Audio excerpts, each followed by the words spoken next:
on va aborder le sujet ce soir de l'open source. Qu'est-ce que c'est? Pourquoi c'est tellement important dans notre 21e siècle? À quoi ça touche? Est-ce que c'est que les logiciels? Ce genre de choses. Est-ce que c'est un mouvement même politique? Pourquoi ça concerne la communauté et non seulement les logiciels ou les produits? Et pourquoi c'est important d'appliquer ces principes dans la vie professionnelle d'aujourd'hui? Et pourquoi aussi ça s'applique à autant de domaines? Bien, je vais commencer en me présentant un tout petit peu. J'ai mis mon CV, quelques mots qui me décrivent. Je suis professionnellement un développeur Drupal. J'ai travaillé avec Drupal depuis 10 ans. Je viens d'origine de Londres, maintenant je vis à Sorède. Et j'ai passé ma vie professionnelle à faire d'autres choses aussi, dans la mécanique, dans la physique et ce genre de choses. Bien, je vais raconter un peu des histoires un peu personnelles. Je viens de Londres, 6e ville de France en termes d'habitants. Et c'est la ville favorite des startups en Europe, en partie à cause des conditions économiques qui sont très favorables par les startups. Bien, en fait, je viens précisément de Greenwich. C'est connu pour une innovation technique, la Greenwich Mean Time. Et c'est connu pour bien son architecture, son histoire, ce genre de choses. Peut-être vous l'avez déjà visité. Bien, Londres, ça c'est Greenwich. Greenwich, la méridienne, qui était une innovation technique qui a pris 300 ans à trouver comment calculer la longitude. Bien, quelques histoires un peu techniques. Mais aussi juste à côté, il y a une cité, Thamesmead, qui est plus connue. Ça, c'était la conception d'origine, fin des années 60. Ça, c'est la réalité. Souvent, il y a un écart assez important entre conception et réalité. On va aborder un peu ça. Vous connaissez peut-être cette partie de Thamesmead parce que c'est connu du film Orange Mécanique. Et voilà, d'aller du rêve jusqu'à la cauchemar. Et bien. En fait, j'ai eu un intérêt personnel. Je me suis toujours demandé pourquoi est-ce qu'ils ont bâti ces immeubles très bruts, très impersonnels, très froids. Et j'ai jamais compris quand j'ai grandi près de là-bas. Et un jour, j'ai vu des images de synthèse qu'ils avaient à l'époque, où on pouvait voir vraiment cette image de synthèse qu'ils ont fait dans leur façon de l'époque, les maquettes photographiées, et où on pouvait voir vraiment que, en fait, c'était une espèce d'idéal. Et j'ai commencé à m'intéresser dans l'architecture moderniste, où il y avait vraiment un rêve que l'architecture pouvait changer, pouvait toucher les vies de tout le monde, pouvait améliorer les vies des gens. Et j'ai commencé à m'intéresser un peu. Bien, j'habitais près d'un immeuble qui s'appelait Trellick Towers.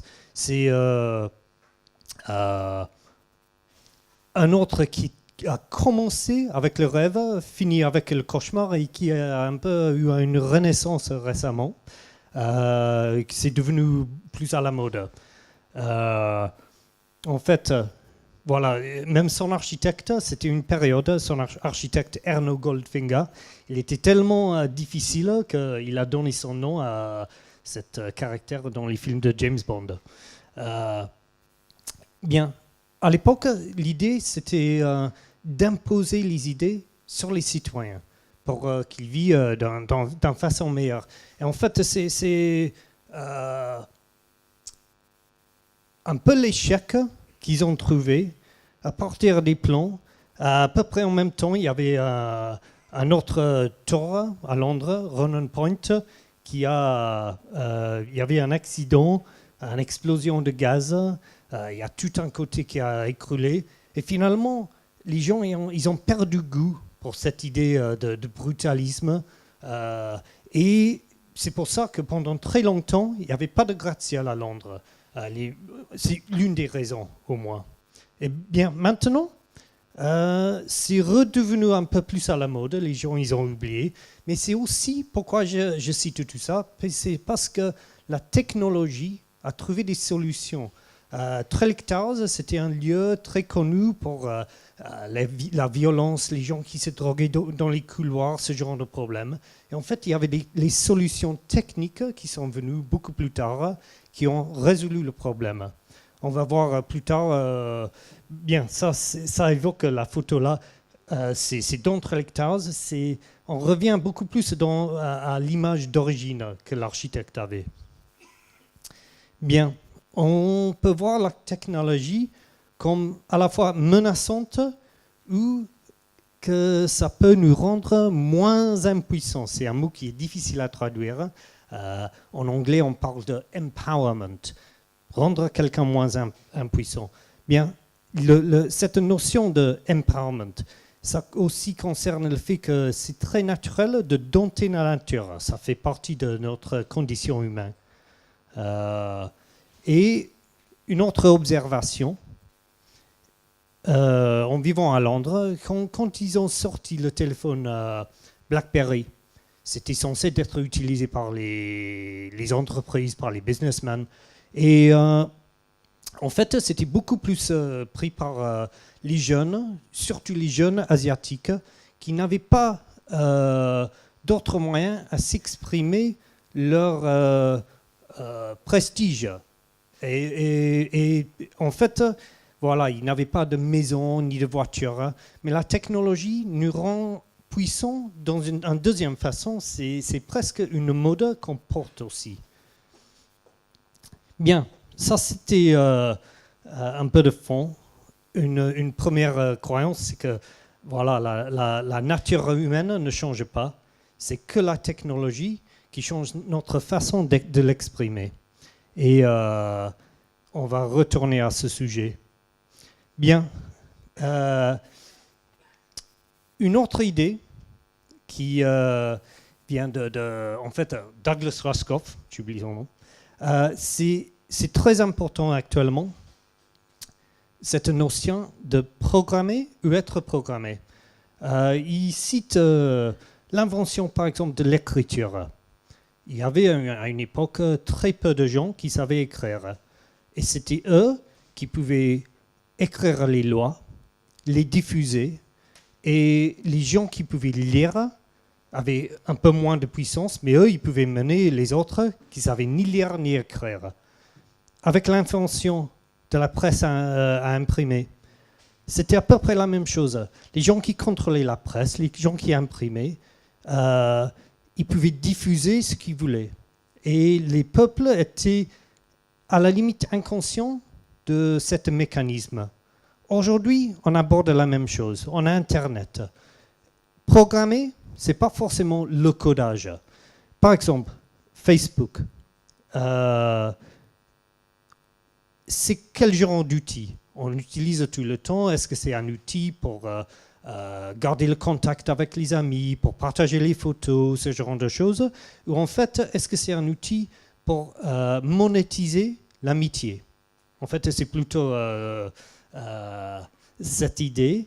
Et on a des cases à remplir sur le site. Ce n'est pas nous qui choisissons quelle case, ce qu'il faut mettre. Oui, on peut choisir ce qu'on peut mettre dans la case, mais ce n'est pas nous qui ont créé les cases. Effectivement, les programmeurs peuvent décider ce que les autres rentrent dans les sites et c'est une façon de regagner le pouvoir. Bien, ça c'est juste un peu de fond sur moi, les idées un peu philosophiques et d'où je viens. J'aimerais bien savoir des questions un peu sur le public. Alors, en commençant, qui sait ce que c'est l'open source? Bien. Qui ici utilise déjà un produit open source? Très bien. Et autre question, qui a eu une bonne idée lors de l'année 2014? Bien, au moins quelques personnes. Et avec ces idées, comment vous allez les réaliser? Pas besoin de répondre. Et dernière question, quand est-ce que vous avez fabriqué quelque chose pour la dernière fois? En train de fabriquer quelque chose actuellement? Fabriquer n'importe quelle chose, un vrai produit ou quelque chose chez vous, bien. Ou la semaine passée, bien. Ou juste le mois passé, un peu plus de monde. OK. Je vais d'abord commencer à expliquer un peu ce que c'est l'open source. Effectivement, ces logiciels-là sont les logiciels open source. Le premier, Wikipédia, c'est un logiciel open source. Il fonctionne sur quelque chose qui s'appelle Wikimedia. Et la fondation, c'est une fondation open source. Alors, j'imagine qu'il y a, si ce n'est pas tout le monde, presque tout le monde ici qui utilise Wikipédia. Alors, on utilise tous au moins un produit open source. Les autres, peut-être vous avez entendu parler ou pas, mais on utilise tous au moins un produit open source. Firefox, c'est aussi très connu. Il existe aussi une deuxième classe de logiciels, les logiciels propriétaires. Ils sont connus, le système sur le Mac, Windows, Office, iTunes, Skype. C'est un modèle qui est différent. En fait, les logiciels propriétaires, ils sont payants et ils viennent avec un soutien. Un logiciel open source, et pas besoin de trop vous inquiéter, je ne vais pas parler toute la soirée que de logiciels. Et les logiciels open source, ils sont gratuits et ils ne viennent pas avec du soutien. En fait, il y a 4 règles de logiciels open source. Et je vais expliquer un peu lentement parce que c'est un peu clé. La liberté d'exécuter le programme pour tous les usages. C'est-à-dire que je peux prendre un programme, je l'installe chez mon Mac ici, sur un PC, sur n'importe quel support où il fonctionne, même si j'ai mon propre système d'exploitation, il n'y a pas de restreinte où je peux exploiter le logiciel. Deuxième liberté, c'est la liberté d'étudier. Je peux regarder comment ça fonctionne, je peux regarder la code source et je peux en fait apprendre comment le programme, comment il fonctionne. Troisième, on appelle ça la liberté d'aider votre voisin. C'est-à-dire que si j'ai ce produit, je peux le distribuer gratuitement si je veux. Et le quatrième, c'est la liberté de contribuer à la communauté. Si par exemple je trouve qu'il y a un souci, une défaillance, un bug dans le logiciel, je peux le résoudre moi-même si je sais un peu de codage et je peux donner ma solution à la communauté pour que tout le monde en bénéficie. La différence, c'est que comme le logiciel, un logiciel open source, il est gratuit, on a l'indépendance dans le choix du vendeur. Effectivement, il n'y a pas un vendeur, mais si on a un produit qui n'a pas de soutien, on imagine qu'on aura peut-être de temps en temps besoin d'un peu de soutien. On peut choisir, c'est comme si on a une voiture et on décide d'aller à n'importe quel garage. On peut adapter ce programme à nos besoins. Si je peux étudier le code de source, je peux dire, OK, il y a une nouvelle fonctionnalité, je peux rajouter ça parce que je sais un peu programmer et je peux adapter le programme à mes besoins précis. D'autres notions, s'appuyer sur les épaules des géants. Effectivement, s'il y a un logiciel qui a été écrit, bien écrit, pas besoin de réécrire à partir de zéro. Je peux prendre quelque chose qui fonctionne déjà très bien et l'adapter. Et voilà, s'adapter aux imprévus. Si j'achète un logiciel propriétaire et du jour au lendemain, je décide que mes besoins ils ont évolué, est-ce que j'ai besoin d'acheter un autre produit ou est-ce que je peux l'adapter? Une autre différence, c'est le concept de franchir l'épreuve camion. Imagine que je te vends un logiciel qui est vraiment très très bien et le lendemain, je suis écrasé par un camion. Alors, est-ce que vous pouvez aller ailleurs pour obtenir le soutien, quelqu'un qui comprend aussi le logiciel? Les logiciels open source franchissent cette test. Copier, c'est bien, améliorer, c'est mieux. C'est une autre idée, un autre principe sur l'open source. Pas besoin de refaire le travail des autres. Et c'est gratuit. J'ai marqué ici, c'est free.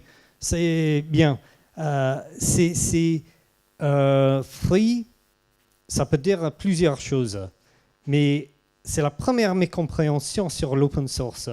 Et comme je dis, si vous croyez que c'est la pointe remarquable de l'open source, vous n'êtes pas la seule d'avoir cette mécompréhension. Je marque ici la différence entre libre et gratuit, beaucoup plus facile à expliquer en français parce qu'on a deux mots différents. Mais à noter aussi que ce concept de free, c'est le mot le plus cher sur le web. Ce concept, si vous utilisez Google, d'ailleurs c'est quelque chose qui est gratuit à utiliser, mais vous avez remarqué les publicités, les liens sponsorisés.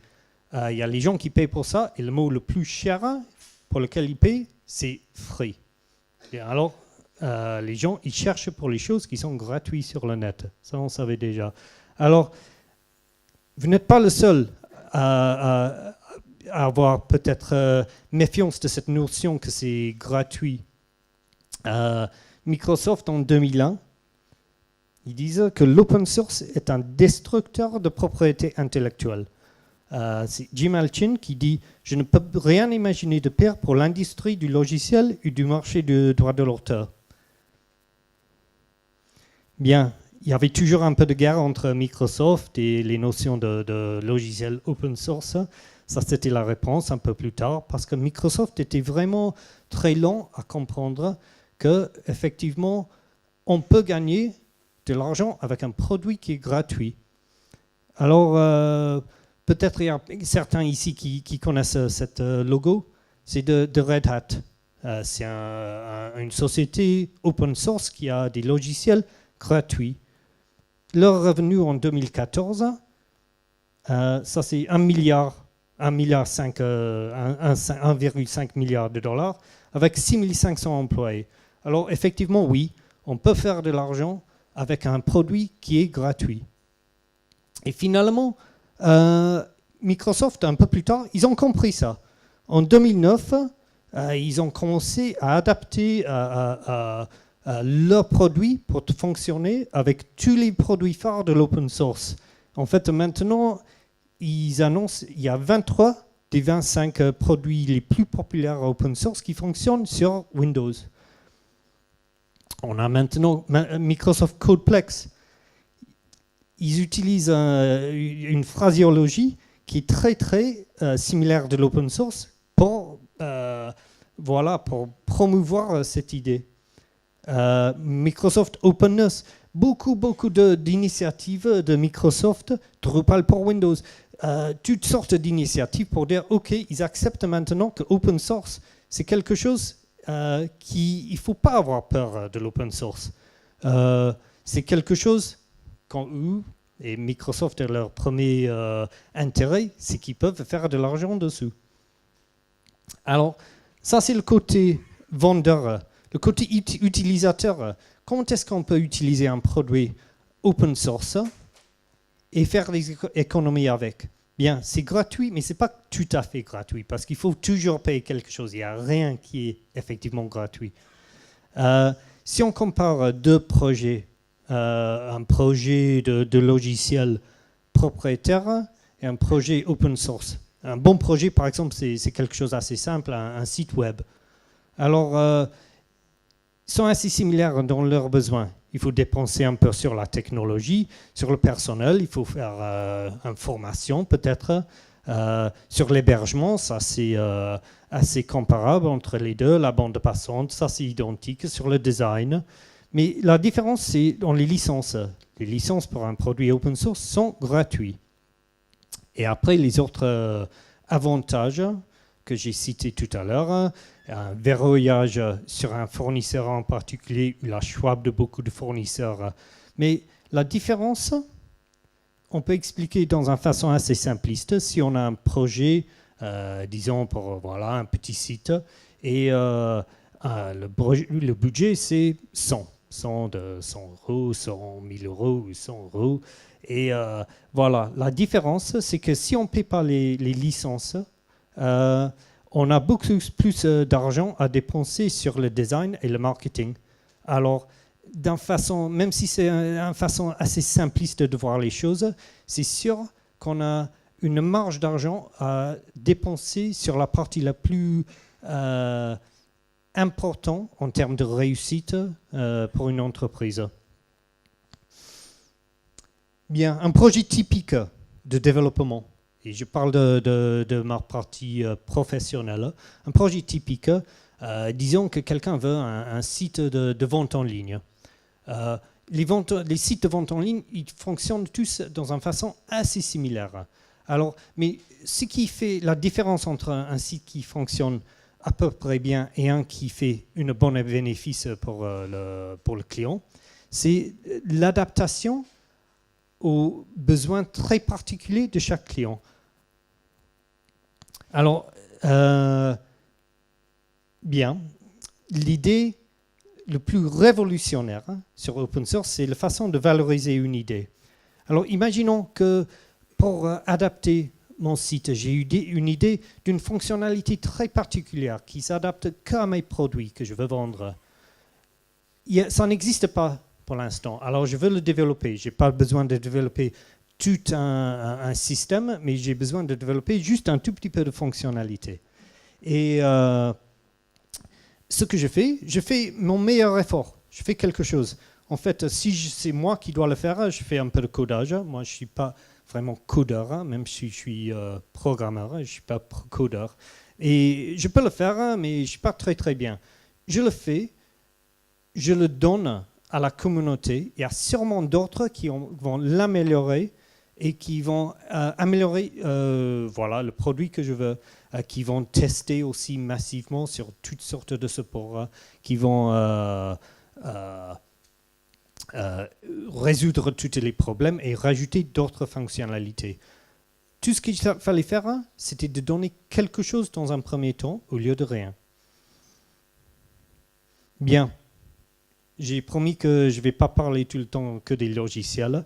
Est-ce que c'est que des logiciels? Ici, il sont pas mal de logiciels open source que vous connaissez. Là, c'est plutôt ma domaine professionnel de travail avec les produits Drupal, PHP, Linux, MySQL, Apache. Et les résultats sont les sites web avec Drupal qui sont utilisés par toutes sortes de personnes. Le roi du pop, le roi belge. On a les organismes non gouvernementaux, Amnesty, Greenpeace, Oxfam, les médias, France 24, Al Jazeera, New York Observer, MotoGP, c'est l'un des sites les plus fréquentés. Alors, les grands sites, mais aussi les très petits sites aussi, c'est utilisé dans la recherche scientifique, c'est utilisé par les universités, par Harvard, Duke, Oxford. C'est utilisé, voilà, là c'est utilisé même par la boulangerie à La Roque des Alberts. C'est utilisé par la mairie de Perpignan, mairie d'Argelès et aussi par la Maison Blanche. Alors, il y a pas mal de personnes qui sont, on espère, assez compétentes, qui ont décidé que c'est une bonne idée d'utiliser les logiciels open source. Alors, on revient à cette idée. Vous avez eu une bonne idée, vous avez eu peut-être le noyau d'une bonne idée. Comment est-ce que vous allez le réaliser? Un principe très important, ici cité par Eric von Hippel, les utilisateurs, ils ont en général une vision beaucoup plus précise et plus détaillée que celle des fabricants. Ça, c'est facile à croire. par exemple, moi, j'avais besoin en 2014 d'une table. Alors, un projet très très simple. Je ne peux pas faire toute la table. Je peux contribuer un tout petit peu. Je peux faire les calculs, les dessins, les dimensions, mais je ne sais pas travailler la matière dont j'ai voulu le faire. Alors, j'ai fait un peu de recherche. Jusqu'ici, il n'y a rien de spécial. Ce n'est pas open source. Je peux faire un peu de recherche sur quelle hauteur pour les genoux, la densité du béton. Je peux chercher s'il existe des projets open source, des tables en coréen, parce que ça serait bien une bonne source d'informations et de données. Et existe-t-il un dessin que je puisse modifier? Ça, c'est toujours un bon point de départ. Existe-t-il des modèles similaires? En fait, en valorisant l'idée, c'est de façon que je viens de dire, que je peux faire une partie de l'idée, même si ce n'est pas toute l'idée, mais en valorisant l'idée, il est beaucoup plus probable qu'elle devienne une réalité. Alors, deuxième chose qui vient de ce style de pensée, c'est laquelle de ces deux idées est-ce que vous semble plus probable de réussir? J'ai eu une idée de faire de l'argent avec une table, ou un logiciel, ou un gadget, ou n'importe, ou quelque chose de beaucoup plus précis, dont je connais exactement mes besoins. J'avais besoin d'une table, pied central, très stable, etc., etc. Ou ça peut s'appliquer à n'importe quel domaine, la musique, la technologie. Si j'ai vraiment un besoin très détaillé, j'ai beaucoup plus de chances de réussir qu'avec une première volonté que de faire de l'argent. On revient à cette phrase que les utilisateurs, ils ont une idée beaucoup plus précise et détaillée que les fabricants. Et en fait, quelqu'un qui devient plus un consommateur producteur, il devient un membre beaucoup plus engagé avec la communauté. Il y a des projets qui existent dans pas mal de domaines. On va regarder parce qu'il existe des milliers et des milliers, mais j'ai voulu donner une petite clin d'œil sur les projets qui ne sont pas que des logiciels. Dans le domaine de l'audio, par exemple, ou de la vidéo, il existe des projets. Celui-ci, c'est un projet c'est XBMC qui fonctionne sur Raspberry Pi. Peut-être ça veut dire rien du tout, mais c'est un petit ordinateur, très petit, qui coûte presque rien, qui a toute la fonctionnalité, et c'est un projet open source qui a toute la fonctionnalité de quelque chose beaucoup plus cher qu'on puisse acheter au magasin. Il existe aussi un projet que j'aime bien et que si vous revenez à ces soirées un autre jour dont on va parler peut-être un peu plus, c'est quelque chose qui s'appelle Volumio. Pareil, c'est un projet audio. C'était conçu par les audiophiles, les gens qui adorent la haute qualité. C'était conçu avec le matériel et les codecs pour avoir en tête que la haute qualité de musique. En fait, ici, en bas, juste ici, ça c'est un Raspberry Pi, petit ordinateur qui coûte $30 et qu'on a basé un système qui coûte assez cher sur quelque chose très petit comme ça. Pas parce que c'est pas cher, mais parce que c'est la meilleure solution. On peut aussi adapter et faire n'importe quoi qu'on veut en termes d'audio avec. C'est la même chose à l'intérieur, mais on peut faire quelque chose de très fun avec parce que c'est pas cher. C'est un produit open source, c'est-à-dire que même s'il faut acheter un peu de matériel, on peut sortir quelque chose avec, dans ce cas-ci, un logiciel qui est gratuit, toutes les informations pour l'améliorer qui est gratuit. Ça, c'est l'interface en fait de Volumio. Assez professionnel quand même, c'est un bon produit. Dans la domotique, peut-être est-ce que vous connaissez ce produit Nest? Moi j'étais fasciné quand j'ai vu ça. Assez récemment, Google a acquis la société qui fabrique Nest pour 3,2 milliards de dollars. Alors je me demandais, comment ça? C'est un thermostat. C'est comment ça que ça vaut autant?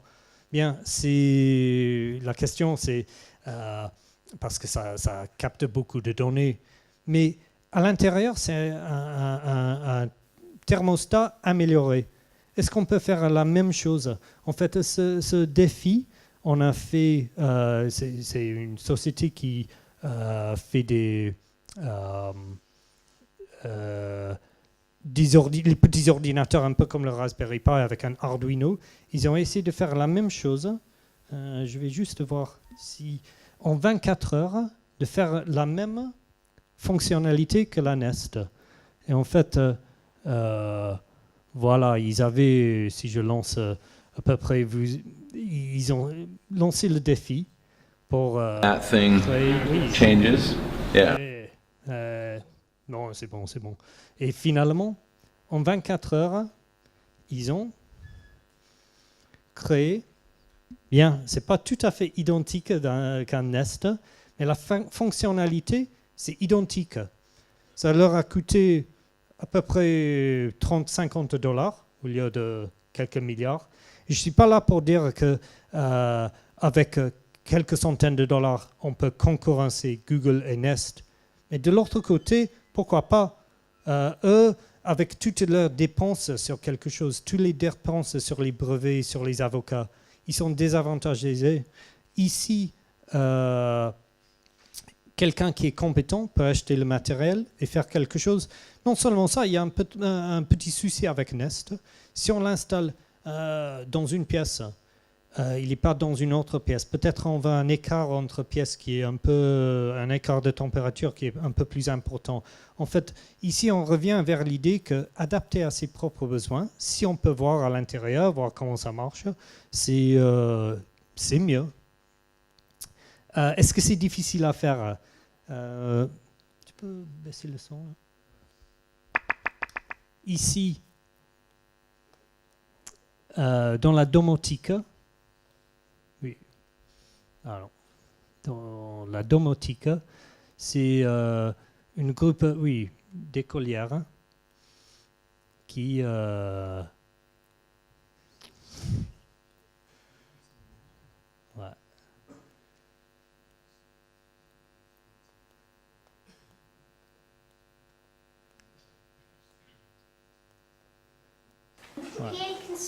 Bien, un groupe d'écolières qui ont fait un système de domotique pour aider les gens âgés ou handicapés. Un système avec un clavier, ou s'ils entendent quelqu'un qui sonne à la porte, ils peuvent ouvrir la porte à distance. Bien, c'est simple et vous voyez l'âge des gens qui peuvent s'en occuper. Bien, j'ai juste voulu... Ouais, en fait, on peut voir parce que ça fonctionne d'une façon... C'est pas mal. Hein?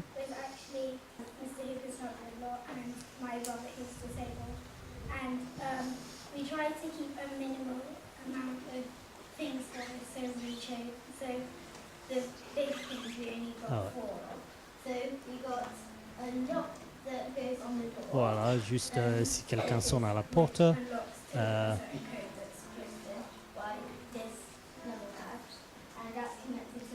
Et c'est eux qui ont fabriqué le système. Pareil, à partir d'un système avec un Raspberry Pi, ils ont fabriqué le clavier eux-mêmes.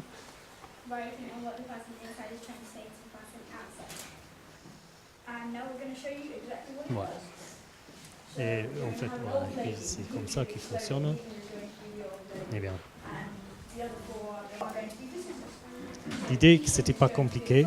En fait, manier l'ordinateur, c'est évidemment un peu plus compliqué. Il existe d'autres systèmes de domotique. Par exemple, même pour le jardin, un système d'arrosage. On peut aller acheter au magasin un système, mais dans la même façon, on peut prendre quelque chose open source qui évolue avec. Vous voyez là, ça c'est un produit qu'on peut acheter. Dans l'automobile, on peut acheter un système qui s'appelle Megasquirt. Celui-ci, c'est entièrement open source. Même le hardware, il est open source. C'est un système d'injection et d'allumage assez sophistiqué. C'est utilisé sur les voitures de course. Il y a 10-15 ans, un système comme ça, il aurait coûté très très cher. Et pareil, ça c'est un milieu où c'est vraiment important que les gens peuvent l'adapter à leurs propres besoins. Même Coca-Cola, quelque chose qui est très connu d'être breveté, protégé. Il y a un système open source de Coca-Cola qui s'appelle Cube Cola. Et ils publient leurs recettes. Et en fait, les recettes, c'est un bon exemple de pensée open source. Ils publient leurs recettes, comment le fabriquer, voilà. Dans les loisirs, on peut faire des choses ici en bas, on a un système pour monitoring de aquarium, des bâtons à jongleurs qui s'allument en fonction de leur de façon de leur jeter, un système pour observer, un webcam pour observer les oiseaux, toutes sortes de choses. Pareil, qu'on peut bricoler. C'est utilisé dans la recherche. Ici, par la National Geographic, ils ont envoyé une équipe de recherche, tout avec les produits open source basés sur les systèmes d'Arduino. Mais plus important que ça, ils ont fait toute leur recherche dans une façon open source. C'est-à-dire qu'au lieu de garder très proche leurs données, revenir chez eux, le publier plus tard en espérant qu'ils vont trouver la célébrité dans un monde scientifique. Ce qu'ils font, ils publient en live chaque donnée le moment qu'il est capté. Comme ça, tout le monde qui veut les suivre peuvent faire partie et peuvent contribuer à la recherche. Les choses dans le domaine de recherche aussi, les oscilloscopes open source. Dans la santé, un système de record médical open source qui commence d'être de plus en plus populaire. Dans la technologie, les drones, les imprimantes 3D, ça existe en open source aussi. Bien, ça c'est intéressant. Celui-ci, le produit en elle-même, la hardware, un drone, il n'est pas open source, mais le logiciel, il est. Alors, on n'est pas toujours obligé d'accepter une façon de travailler avec l'open source qui est à 100% une vision d'une personne qui dit « il faut suivre ma façon ». Non, il y a une liberté d'interprétation. Bien, parmi ces projets, vous avez vu que certains ont l'air assez bien, assez raffinés, assez finis. D'autres, comme le thermostat, il a l'air un peu brut. Mais en fait, je suis là pour dire que brut, il est bon. Il aide à la transparence. La transparence, c'est-à-dire qu'on peut voir à l'intérieur, voir comment ça marche, quelque chose. Et voilà, si on comprend comment ça marche, on comprend bien quand il ne fonctionne pas. Si on comprend comment ça marche un ordinateur, une voiture, on va chez le réparateur ou le garagiste, on sait au moins s'il dit la vérité. D'être capable de voir à l'intérieur des choses, c'est très important. Et on peut après les améliorer. Et en fait, ça c'est aussi une façon de penser dans l'open source que qualité, c'est un résultat naturel de la transparence. Ça s'applique beaucoup au gouvernement aussi. Et on va y toucher tout à l'heure. Ce n'est pas que nous qui pensons comme ça. Une manifeste à réparer, voilà, c'est une bonne idée. Parmi les choses qu'il cite, il y a le pouvoir d'ouvrir un appareil, mais le pouvoir d'accéder au code d'erreur. Je ne sais pas si personne n'a jamais vu quelque chose comme ça. Qu'est-ce que ça veut dire, cette erreur? J'ai aucune idée. Est-ce que ça veut dire qu'il faut changer la pile? Est-ce qu'il faut dire qu'il faut jeter l'ordinateur? Accès au code d'erreur, c'est très important. Ça nous rend un peu moins bêtes. Mais en travaillant comme ça, nous devenons plus connectés à la communauté. Les fabricants nous écoutent beaucoup plus et nous sommes beaucoup plus proches au processus de fabrication.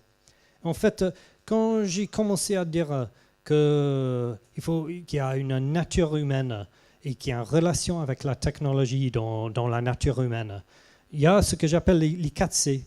Création, collaboration, compétition. Alors, collaboration et compétition sont pas... Il n'y a pas un qui est mieux que l'autre, c'est dans la nature humaine. Et quatrième, c'est peut-être plus récent, la commercialisation. C'est la nature humaine et c'est mieux de travailler avec. Un peu d'histoire sur l'open source. Qu'est-ce qui est réellement en train de passer ici? 20e siècle, souvent c'est attribué à Henry Ford, la démocratisation de la consommation. Il centralise la production pour avoir un prix qui est moins cher. Comme ça, on devient tous les consommateurs. Au lieu de maintenant, 21e siècle, c'est la démocratisation de la production. On a tous la capacité de fabriquer les choses nous-mêmes ou avec l'aide de la communauté. Alors, c'est un changement complet de la délocalisation de la production. On peut voir ça même dans une façon un peu politique. Qui veut contrôler le moyen de production? C'est les discours qui existent depuis très longtemps. Le propos plutôt gauche ou communiste, c'est que le gouvernement doit contrôler la production et les surplus. À droite, c'est les entreprises. Mais les gens de nos jours, ils ont de moins en moins confiance, de plus en plus méfiance des grosses entreprises et des gouvernements. Il y a peut-être une autre façon de faire les choses. Alors, un peuple que j'appelle consommateur-créateur, qui contrôle la production.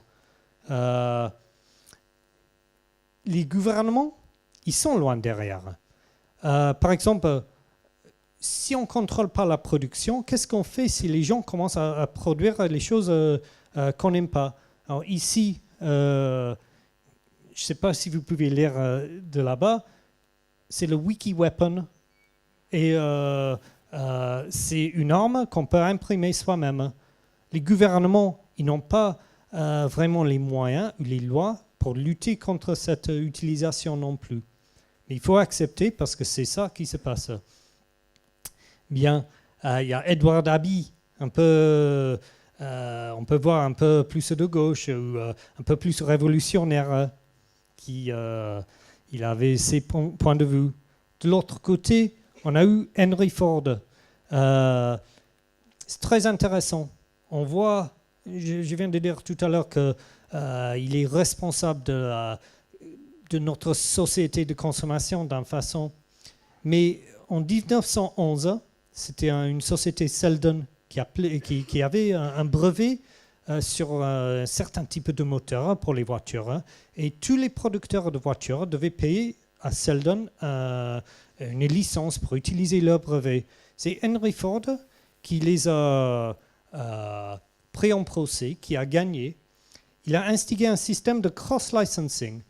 Ce n'est pas tout à fait open source, mais c'est assez similaire. Il n'y avait pas de procès, il n'y avait pas des frais à payer, uniquement pour développer le marché de l'automobile, pour aider ses confrères avec les autres constructeurs. Alors, toutes ces idées, est-ce que c'est un peu hippie? Est-ce que c'est juste idéaliste? Ou est-ce que c'est plus réaliste? Quand je dis ces concepts, ils ont toujours existé, mais la différence maintenant, c'est notre moyen de communication.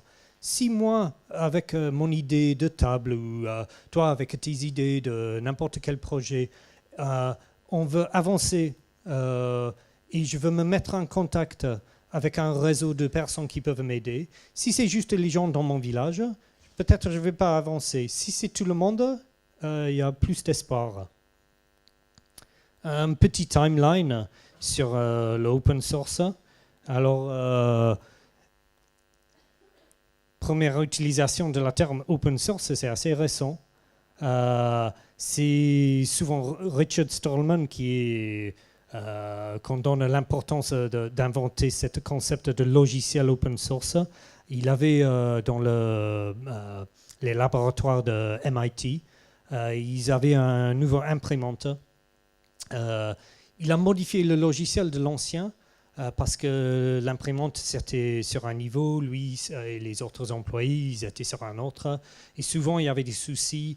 Alors lui il a modifié le logiciel pour envoyer un message s'il y avait un souci avec quand les feuilles quand l'imprimante avait terminé son job. Et ils avaient acheté un nouveau imprimante qui n'avait pas le droit d'accès aux sources code. Il ne pouvait plus le faire, même s'il a voulu le faire, même s'il a voulu améliorer le produit gratuitement pour le constructeur, il n'en voulait pas. Lui, il a conçu qu'il y avait une autre façon. Assez récemment, il y a Tesla qui permet la libre utilisation de leur brevet. Il fait un grand brouhaha dans la presse pour dire libre accès à nos brevets. Mais effectivement, c'est exactement la même chose que Ford a fait il y a 100 ans. Bien, ça, globalement, c'est l'open source. Larry Lessig, qui est l'auteur de One Way Forward, il explique que c'est la façon la plus efficace d'avancer une idée. Et moi, je suis d'accord. Alors, bien. Où allons-nous avec l'open source et jusqu'où est-ce qu'on peut aller? Avant d'avancer, de passer le relais à Julien, je veux faire un retour vers mon point de départ. Avant qu'il existait Wikipédia, et en fait, ça aussi, si je vous ai lancé l'idée il y a 20 ans, si je vous aurais dit, j'ai une superbe idée, c'est une encyclopédie, ça va être contribué par tout le monde va participer pour le corriger, pour créer le plus grand encyclopédie de tous les temps. Ils vont le faire gratuitement. Est-ce que vous auriez me cru? Je crois pas. Mais il fallait prendre le premier pas par publier le premier article dans Wikipédia, et puis le deuxième, puis le troisième, et trouver les autres contributeurs. Le retour au départ, ici, avec Trellick Towers. En fait, les problèmes qu'ils avaient, les gens qui y vivaient, les gens qui venaient pour se droguer, les violences et tout ça, les gens qui y vivaient, ils savaient la solution.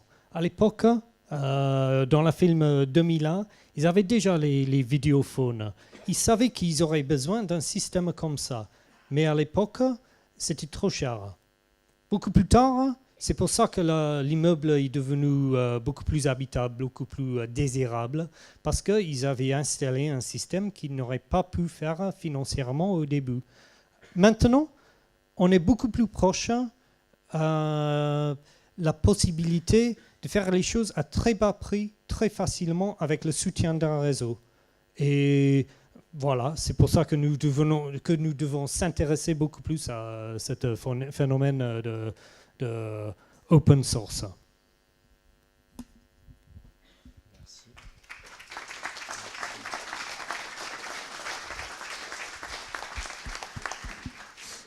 Bien, pour ma part, je vais essayer donc d'ouvrir un petit peu la voie à ce que pourraient être les autres domaines d'application de l'open source et de cette philosophie qui donc émerge du milieu informatique et qui aujourd'hui pourrait finalement trouver des applications dans pas mal de domaines, notamment dans le gouvernement, l'enseignement, l'entreprise et le logement. Voilà, donc un gouvernement ouvert, c'est un gouvernement où les citoyens ont accès aux données et aux procédures de décision. Ça augmente en fait le niveau de transparence, aussi du coup le niveau de responsabilisation et le niveau d'autocontrôle par les citoyens de la prise de décision et des décisions qui sont votées. La transparence permet... Hop là, je vais vous passer ça. Voilà. Au niveau de la transparence, donc... ouvrir les données publiques, permettre le suivi des politiques, faire de la pédagogie, c'est-à-dire comment en fait, comprendre les données publiques, permet essentiellement de renforcer la confiance entre le citoyen et les décisionnaires. La participation aux décisions se fait de différentes façons, en exploitant notamment un maximum de réseaux de communication entre l'État et les citoyens. Et tout ceci ne peut se faire que dans un contexte, je dirais, de collaboration interservices, en cassant les silos et les structures pyramidales qui existent déjà, où on sait très bien que le web est en train, au contraire, de réinventer l'organisation humaine vers des réseaux plus horizontaux, et en permettant donc d'organiser des ponts inter-entreprises, collectivités, associations, habitants. Le tout s'appuie donc sur l'open data et la transparence des données. Alors, où est-ce qu'on en est dans l'open data aujourd'hui? Des chiffres qui sont arrivés début décembre. La France est classée 3e au niveau mondial sur un peu plus de 100 pays qui ont été audités dans la présentation des données publiques. À nuancer, même si c'est un très bon score. Vous voyez donc ici le score résultat maximal pour certaines données que sont les résultats des élections, le budget du gouvernement, les émissions de pollution. En revanche, ce qui nous plombe, c'est que Bercy et l'INSEE ont encore du mal à transmettre leurs données. Pour l'instant, on est sur un niveau de transparence qui est quasiment nul. On est à 10% par rapport aux dépenses du gouvernement. Donc on peut être quand même satisfait, je dirais, de ce classement qui a été fait par la fondation l'Open Knowledge Foundation. Mais il y a encore du chemin à faire pour vraiment rendre public, je dirais, une majeure partie des données gouvernementales et impliquer du coup de ce fait un maximum les citoyens dans la prise de position sur leur gouvernance. Bien, autre domaine d'application, ça va être l'éducation. L'éducation ouverte a plusieurs moyens d'exploiter ces gisements de savoir qui tiennent essentiellement au contenu créé sur le web. Par différents moyens, on se rend compte que la ludification, ce qu'on appelle aussi la gamification des processus d'apprentissage, par des logiques de jeu et de récompense au jeu plutôt que faire passer des examens à des enfants, permet de plus facilement leur transmettre les connaissances et de manière, je dirais, multimédia, en exploitant tous les modes de communication des informations. Autre chose, les cours en ligne qui arrivent massivement, ce qu'on appelle les MOOC, les Massive Open Online Courses, où en fait n'importe qui peut suivre chez soi du coup des cours en ligne sur pas mal de sujets, en fait, à peu près tout. Le phénomène des classes inversées, on le verra un petit peu plus en détail ensuite, et la désintermédiation de l'accès au savoir. Tout ça, en fait, c'est pas un programme révolutionnaire, c'est des choses qui existent déjà, en fait, qui sont disponibles pour tous sur Internet, on peut tous y accéder. Voilà, en fait, une manière, je dirais, d'exploiter donc ces gisements de valeur, c'est par ce qu'on appelle l'apprentissage informel. Les environnements apprenants non officiels, non programmés et spontanés qui sont motivés par l'envie d'apprendre dans un domaine particulier de tel ou tel étudiant ou élève, ou d'ailleurs n'importe qui tout au long de la vie, en fait. Vous allez voir, c'est assez simple, en fait, c'est des choses qu'on fait tous les jours.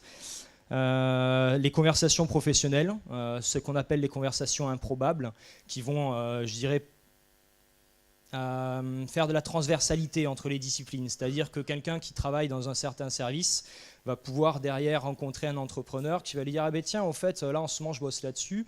Et lui va pouvoir dire « Ah ben tiens, c'est marrant, il y a un mois j'ai eu un problème similaire, ben, j'ai trouvé telle solution sur le web, tiens regarde, ça peut t'aider ». Et en fait, ça va permettre de progresser entre interservices sans forcément respecter le cloisonnement qui appartenait à, je dirais, à l'organisation traditionnelle.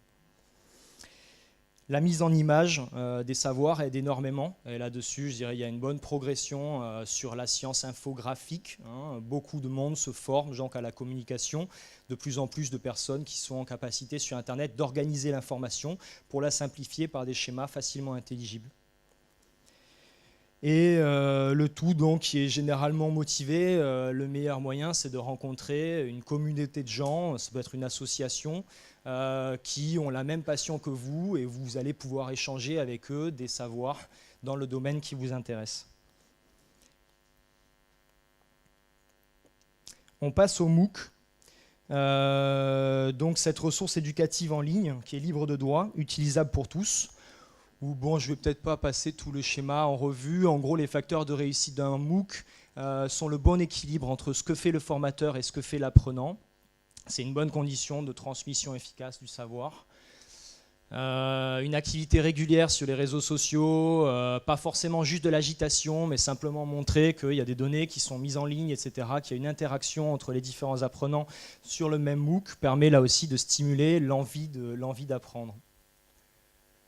Bon, ça tient aussi à la qualité du formateur, bien sûr, qui va présenter le cours en ligne. Ça peut être un tremplin pour un projet personnel ou simplement le sentiment de participer à une expérience inédite chez soi en tant que, comme un loisir. Voilà le système des classes inversées. Alors on se rend compte qu'il y a une certaine efficacité dans l'utilisation du savoir, des connaissances qui sont en gisement sur Internet, par rapport à une classe traditionnelle où l'enfant va passer la journée à noter des cours, écouter le professeur et puis ensuite rentrer à la maison avec des devoirs.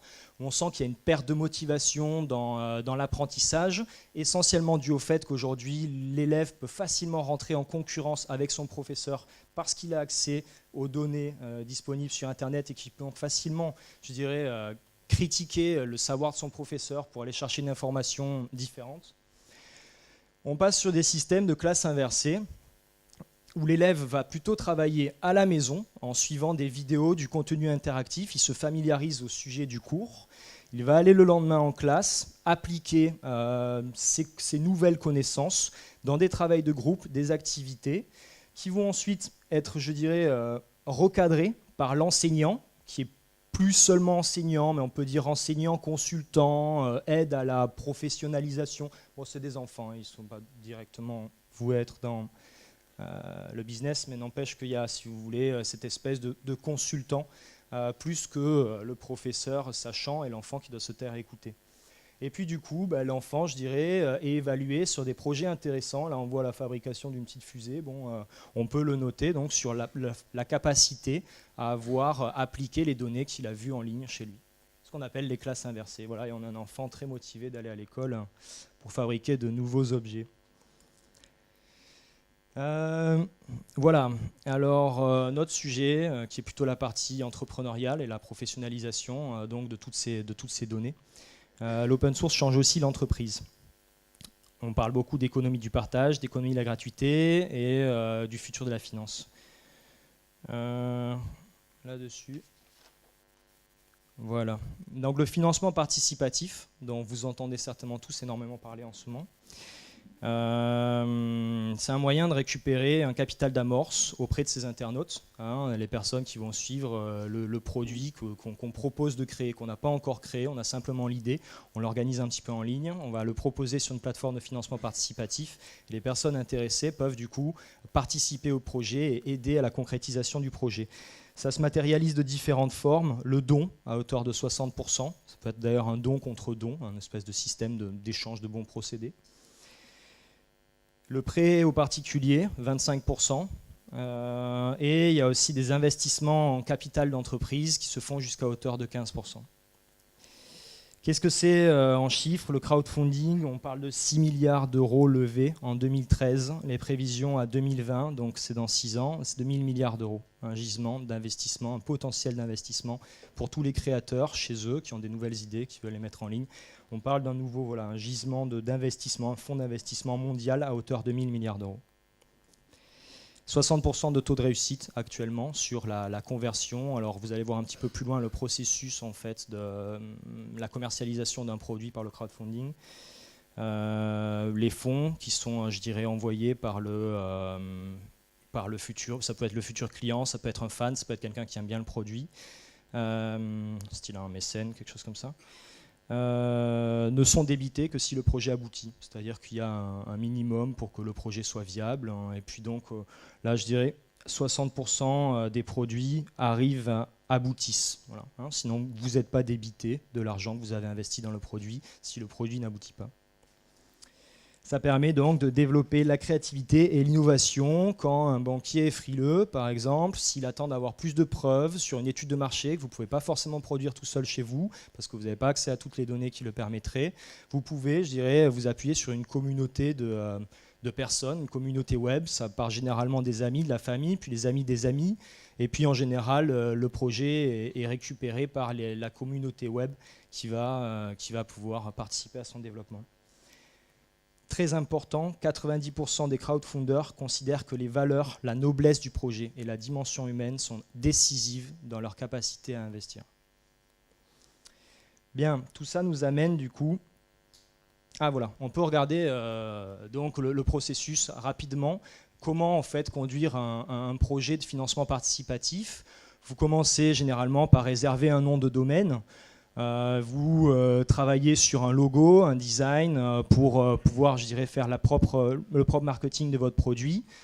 Vous commencez à créer une présence sur les réseaux sociaux, mettez en place un site web, campagne de mail, vous commencez à en parler à un maximum de gens. Généralement, il faut investir un petit peu dans une petite vidéo qui va vous permettre, une vidéo, c'est quand même le meilleur moyen de faire communiquer en fait son projet, pas trop longue. Et une fois qu'elle est en ligne, alors vous allez pouvoir commencer, je dirais, à récupérer les fonds. Une fois que vous avez déterminé vos besoins à partir d'une balance financière, un business plan, vous allez pouvoir du coup lancer votre projet sur la plateforme qui vous permettra à la fois de faire l'étude de marché, la pré-commercialisation de votre produit et du coup de voir si votre idée est concrétisable, est-ce qu'elle est viable en fait. Voilà, ce sont les web utilisateurs qui le décident. Voilà donc autre innovation importante dans l'entreprise grâce à l'open source, les Fab Labs. Vous en avez peut-être entendu parler. Là aussi, on est sur des principes qui historiquement ont déjà existé, sauf qu'aujourd'hui, on apporte, je dirais, un nouveau contenu dû à l'innovation technologique. Un Fab Lab, qu'est-ce que c'est?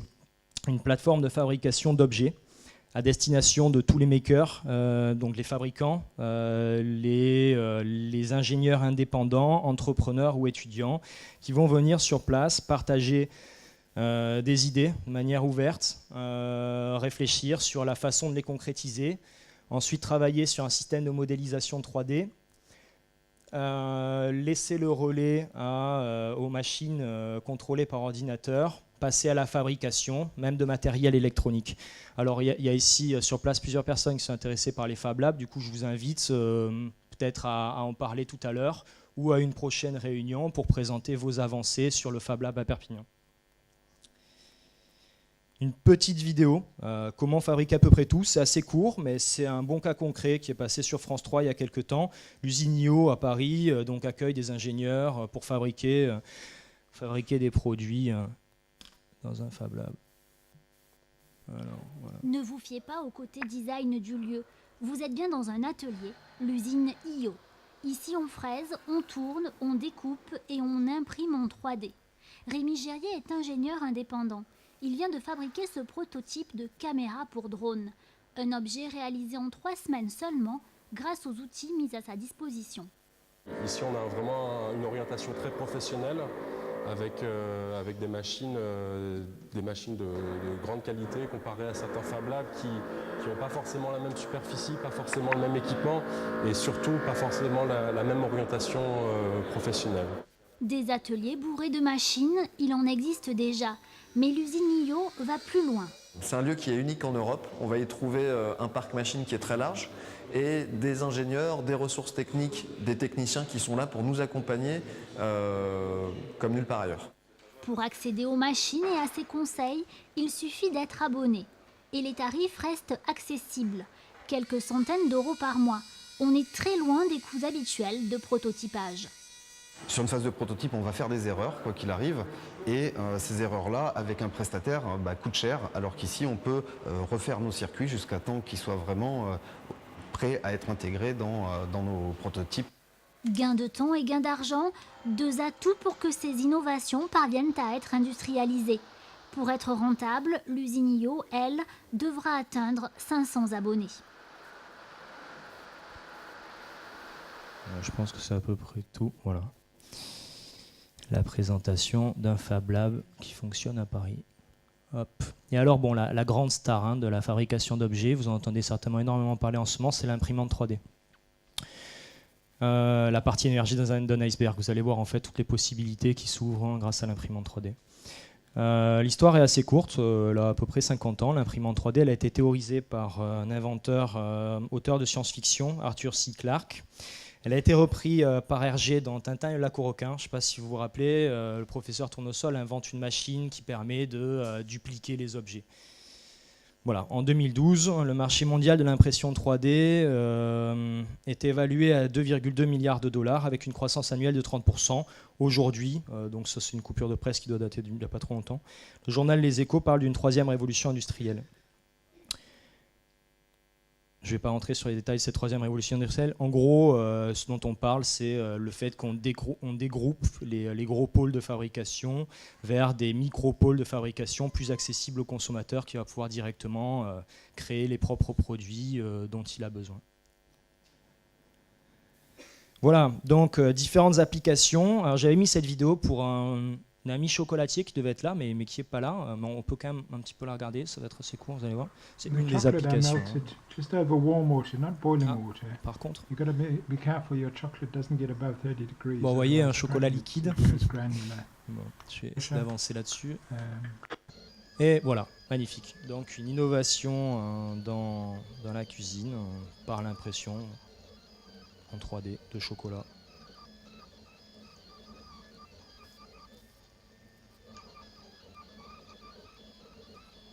Bon, vous avez compris le principe et je vais vous en montrer 2-3 autres, donc je ne vais pas trop... Hop. Voilà, autre chose très important. Et là, par contre, il y a aussi quelqu'un dans la salle qui travaille sur ce type de projet, qui a déjà bien avancé. Et il y a beaucoup de mérite, parce qu'il y a énormément de travail là-dessus. Il aura aussi l'occasion de vous en parler, soit à l'apéritif après, soit à une autre réunion. Walt Disney once said that animation can explain whatever the modeler shows Alors, us c'est how en the anglais. idea. Having a backpack is Voilà. hardly the feat of a superhero.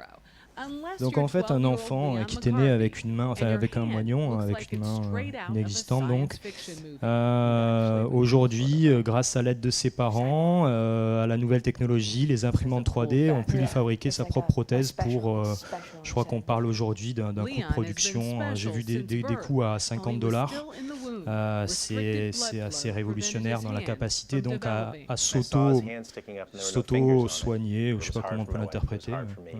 2 years ago, his father, Paul, began the search for an inexpensive functional prosthetic. What he found was this internet video posted by Alors, ce qui est très Ivan amusant Owen, par rapport à il y a an quelques années, inventor in c'est que les Washington enfants State. aujourd'hui ont l'air de trouver ça assez fun. On cherche plus du tout à faire des trucs qui vont reproduire au mieux la peau humaine, je dirais la nature. On est au contraire sur des trucs plastiques assez flashy. Et on a vu l'enfant au début parler, il était interviewé avec un grand sourire en train de dire je suis un cyborg. Voilà, c'est quelque chose qui est assez révolutionnaire dans la façon d'accepter ces nouvelles technologies. Downward motion creates cable tension that Voilà, closes donc vous the avez compris fingers, aussi while a le move principe. upward opens.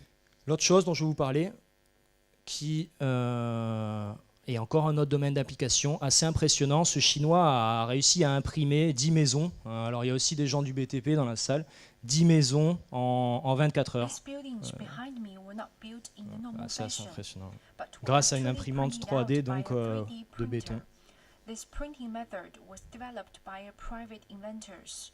The 10 standalone one-story houses peux look avancer un petit normal peu. at first sight, but the walls are made as workshop in Ah, voilà en Shanghai's fait comment neighborhood. ça fonctionne, on est dans son atelier, However, hop, grosse technological imprimante, on pourrait limitations presque en mettre prevented une the ici. building's roofs from being Ça, avec printed. les rails comme ça. The buildings will serve as offices at a high-tech industrial park in Shanghai. Et voilà en fait comment on imprime un mur et comment on peut imprimer 10 maisons en 24 heures. Find out precisely how the buildings were printed. The walls are Ça primarily paraît un made peu out of fou, mais bon, material ça existe en refined fait, from hein, la construction réalité est waste là. and mixed with cement. The wall structure was Voilà, scrupulously designed vous avez to ensure compris là soundness aussi and le practicality. principe.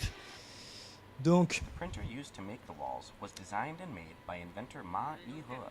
les imprimantes His 3D, company and qu'est-ce qui research fait center are all made out of 3D printed walls. leur succès et la It took about façon... a month for him to build his Où est-ce office, qu'on peut which l'arrêter? covers an area of over 10,000 square. Bon, je sais pas, c'est... Voilà. On passe beaucoup plus facilement d'une esquisse 3D à l'impression d'un prototype ou d'un produit fini. C'est essentiellement... les coûts aussi de l'imprimante 3D ont énormément baissé et c'est ce qui permet de la populariser. Ouais, et aussi la multiplicité des usages. Un marché donc très important pour tout ce qui concerne la formation à la création, le design, qui permet aussi de diminuer le bilan carbone, parce que du coup, fabriquer les produits sur place, ce qui est quand même assez intéressant. Bien, donc, dernier point que je voudrais évoquer. Donc, on a vu comment, d'une politique d'ouverture, on allait pouvoir avancer vers l'apprentissage informel et l'accès aux connaissances. Et aujourd'hui, ensuite, je dirais l'autofabrication d'objets. Comment, en fait, tout ceci va nous permettre de trouver des applications dans le logement, dans la façon dont on vit et dont on interagit avec notre environnement. j'ai oublié ça. Voilà. Transformer votre lieu de vie. Donc l'Internet des objets, dont vous avez certainement aussi entendu parler dernièrement, ouvre la voie à la création d'environnements intelligents qui interagissent directement avec l'occupant. Qui trouvent de multiples applications, et notamment dans l'autonomisation des personnes dépendantes. Ça peut être les seniors, ça peut être les handicapés, ça peut être aussi les enfants, en fait. Voilà. Toujours la même logique. Hein. Ici, cet ingénieur a conçu, imprime son circuit. Il imprime son circuit électronique. Qu'est-ce que je voulais vous montrer à partir? Voilà. Donc vous voyez, il dessine son circuit électronique. Il imprime sur un papier. The substrate is high-quality photo paper from any office supply store. Once printed, users could stick on the circuits. This example is a project that made diodes blink in response to movement. Voilà, the circuit board was folded in half and stuck inside this 3D printed body. Et donc là, bon, il fabrique un petit objet connecté. Je ne sais pas ce que c'est. C'est pas forcément connecté d'ailleurs, mais il y a la capacité à être connecté pour, je sais pas, ça peut être, mettons, un truc qui clignote quand les pâtes sont cuites ou quand votre enfant pleure dans la chambre, des choses comme ça. Voilà. C'est hop là, pardon, c'est pas ce que j'avais fait. He said that the circuit kits would allow users to make basic projects, but nothing too complicated. Since it's just a...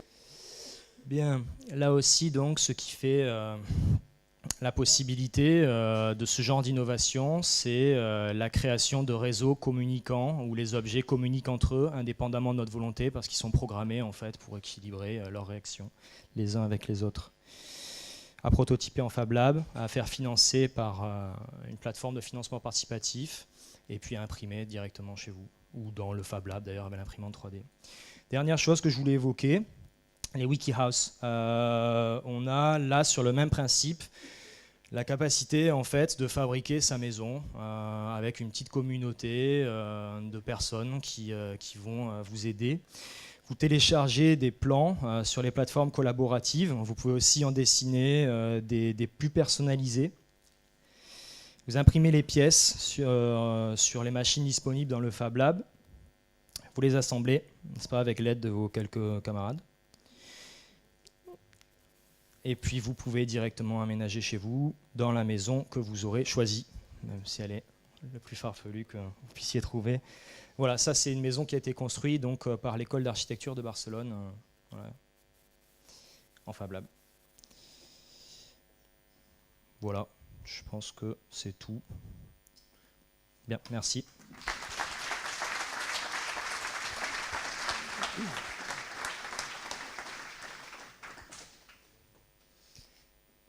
Bien.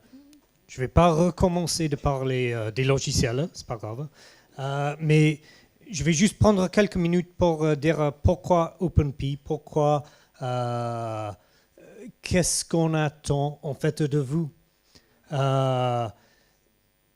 OpenPea, pourquoi OpenPea ça touche sur ouverture de la propriété intellectuelle, mais ça s'inspire aussi du Raspberry Pi, ce petit ordinateur à très bas prix sur lequel beaucoup de projets sont basés maintenant. Beaucoup de projets réels, soit dans domotique ou toutes sortes d'autres domaines. Pourquoi maintenant, en fait, on parle souvent de cette troisième révolution industrielle. On parle souvent de la révolution de l'Internet. Mais quelque chose qu'on a appris dans l'histoire, c'est que on est au début très excité de ces idées de révolution, mais ça prend plus longtemps que prévu. En fait, après l'invention de l'ampoule électrique, et du moteur électrique. 50 ans plus tard, on pouvait voir très très peu de moteurs électriques dans l'industrie. Effectivement, il y avait un souci. Les grosses industries, ils étaient alimentés souvent, après la révolution industrielle, par les machines à vapeur. Et une usine, un centrale, il était construit autour de cette machine.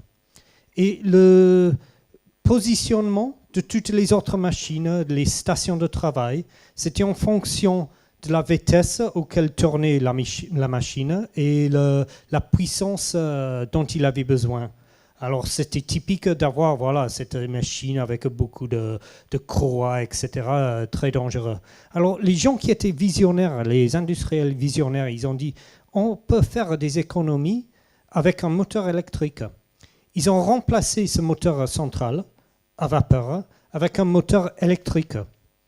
Comme ça, il n'y avait plus besoin de quelqu'un pour le charger en carbone. Il y avait plus de puissance, moins de consommation et très, très, très peu d'amélioration en rendement de leurs produits. Pourquoi ? Parce que ça prenait encore un autre 50 ans pour que les moteurs deviennent plus petits, que chaque station de travail avait son propre moteur qui tournait uniquement quand on avait besoin. Et surtout, ça permettait la réorganisation de l'usine en fonction non pas des besoins en puissance, mais des besoins en termes de fabrication, de construire une chaîne de production plus efficace.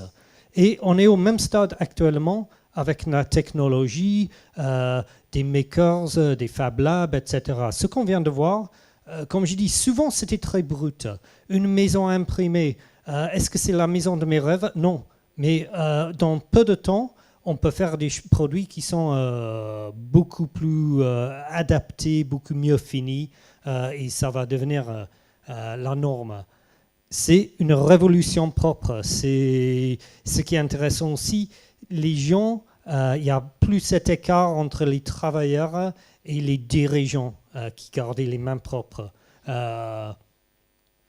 Et la révolution, c'est aussi en termes de marketing et financement. On a touché un tout petit peu sur le crowdfunding. Ce que je trouve fascinant, c'est que si j'avais une idée, pareil que j'ai une idée, je trouve moi que c'est une bonne idée, mais est-ce qu'il y a réellement un marché ?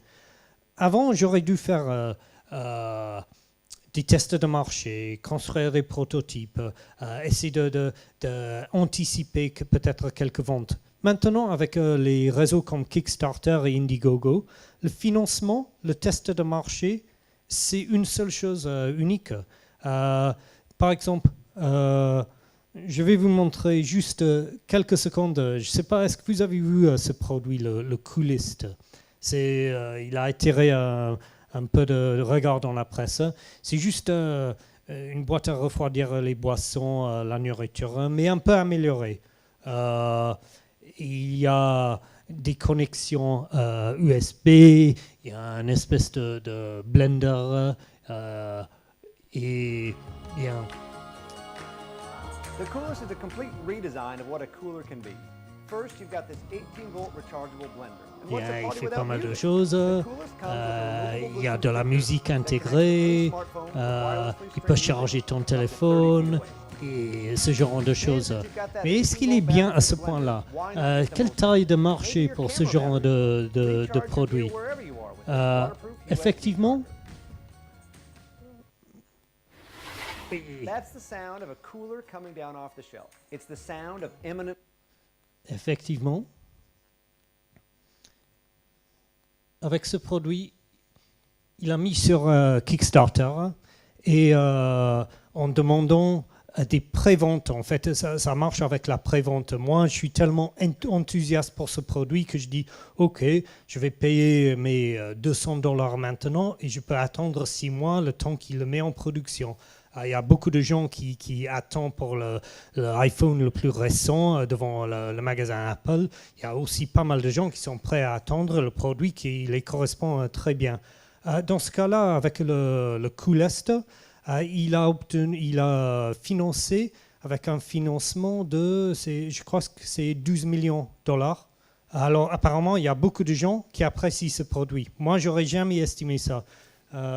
Et j'aurais jamais estimé non plus qu'il y avait autant de monde qui sont prêts à contribuer à Wikipédia, ce genre de choses. Alors le test de marché et le financement intégré, je trouve que c'est très intéressant. Nous sommes là pour lancer notre société, mais c'est aussi pour lancer un appel, pour dire vos idées. On a expliqué un tout petit peu la façon dans laquelle open source peut valoriser une idée. Alors vos idées, si c'est quelque chose de très complexe, très simple, est-ce que ça serait bien juste de le garder chez soi ou de venir, de partager l'idée et qu'on travaille, qu'on forme un réseau pour trouver les solutions, pour améliorer les produits, surtout pour travailler avec les concepts qui nous touchent dans nos vies quotidiennes, dans la domotique, les choses pour améliorer nos vies.